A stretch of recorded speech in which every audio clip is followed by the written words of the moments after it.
పాటలాగా నేర్చుకుంటే రానిదంట స్నేహమంటే ఏమిటంటే పుస్తకాలు చెప్పలేని పాఠం అంట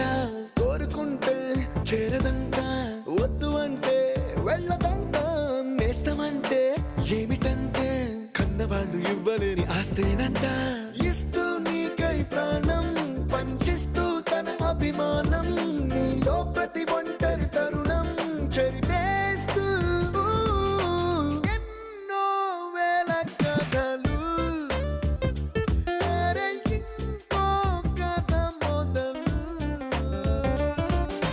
छोटी छोटी छोटी छोटी छोटी छोटी बातें छोटी छोटी बातें बातें मीठी मीठी मीठी मीठी मीठी मीठी यादें मीठी मीठी यादें यादें